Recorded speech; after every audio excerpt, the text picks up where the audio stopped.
사람이 살다 보면은 정말로 인연 따라 사는 게 굉장히 많죠. 그래서 좋은 인연을 만나느냐 또는 악연을 만나느냐에 따라서 사람이 그 성패가 이렇게 갈리는 경우가 굉장히 많은데, 역사의 인물들 보면은 정말 좋은 인연, 좋은 스승을 만나서 성공하는 경우가 굉장히 많더라고요.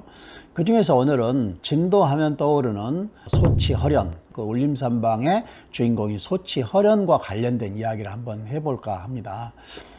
소치허련은 남종 문인화의 어떤 종주라고 할 만한 분이시죠. 그래서 그분의 영향 밑에서 그 후손으로서 미산허영이라든지 남농허건이라든지 또는 이민허림이라든지 임전허문, 또 그 반개로도 의제 허백년이라든지 또는 목재 허행면 또는 허이득이라든지, 또 요새 근대 인물로는 직헌 허달제라든지 또는 허달룡이라든지 또는 허씨들 인물만 한 30여 명이 그냥 활동할 정도로 아주 그 예맥을 지켜온 그런 그 허씨 집안은 한국 그림의 성지 이렇게 볼 수가 있는 것이죠.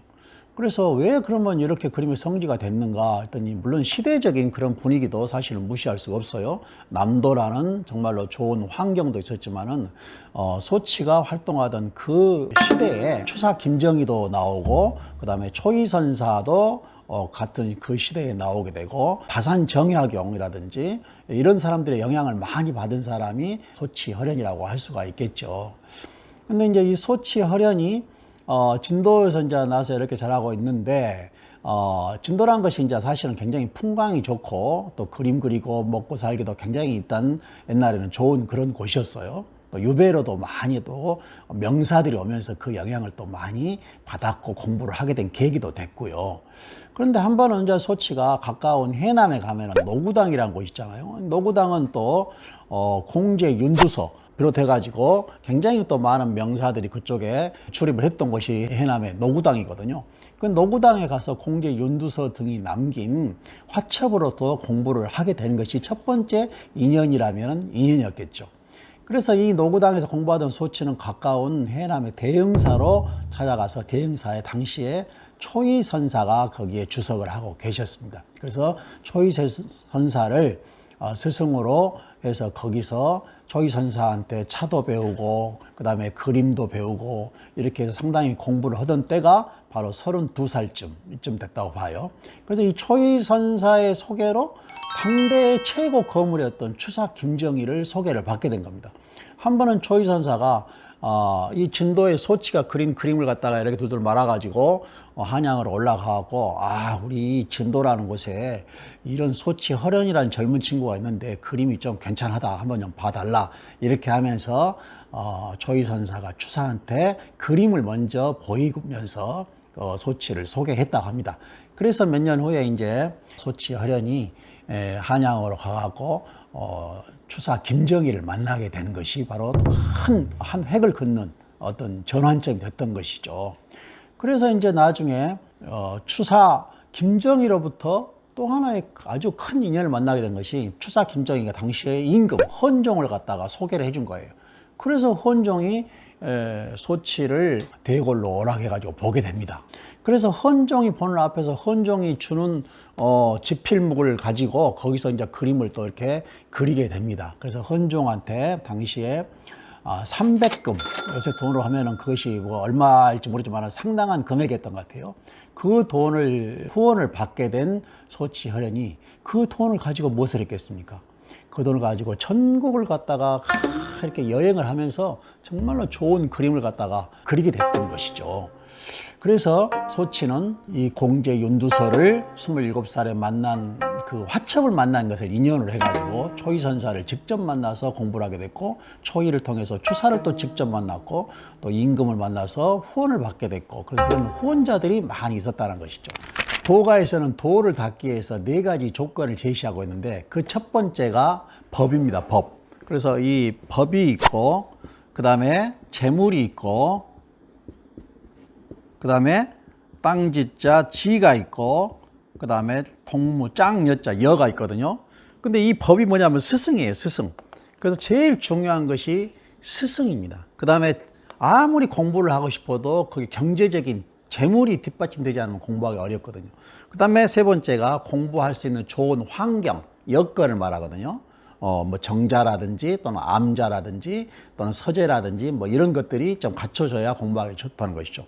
그 다음에 또 하나가 공부를 성공할 수 있는 데는 좋은 도반, 동무 이런 사람들이 있어야 좀 경쟁적으로 공부를 할 수 있다. 이런 것이 있는 것이죠. 근데 여기서 제일 중요한 것이 바로 이 법, 그 스승님이에요. 그래서 우리가 엄마 찾아 뭐 삼천리가 아니라 스승 찾아 삼천리, 만리를 간다. 그래서 우리가 진짜 큰 공부를 하는 사람들은 멀리 스승을 찾아서 유학을 가는 이유도 다 여기에 있다고 볼 수가 있죠. 스승은 책에 나와 있지 않는 것 있잖아요. 이런 걸 갖다가 마음으로 전해주는 구전심수 이렇게 해주는 그런 역할을 하기 때문에 나의 성장에 있어서 스승은 매우 중요하다. 그래서 우리가 군사부 일체란 말도 다 거기에서 나왔다는 말이라고 할 수가 있어요.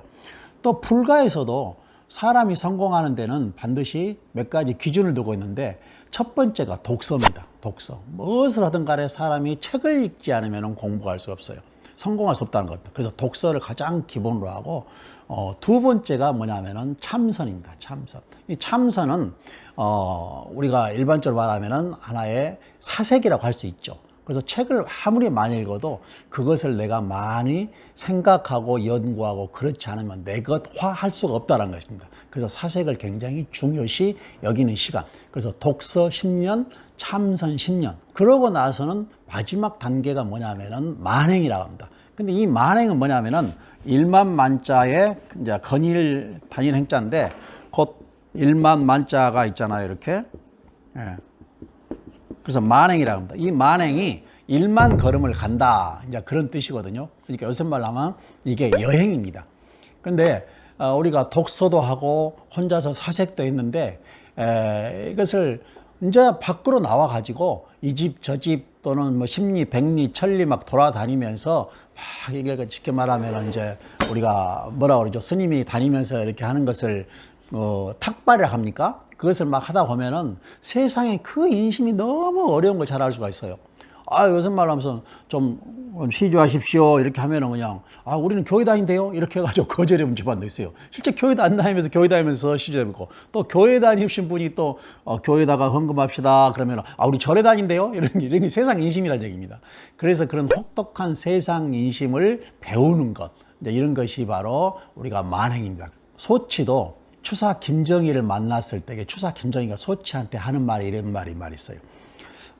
너의 재주가 겸재정선을 능가할 만큼 뛰어난 재주를 가지고 있다.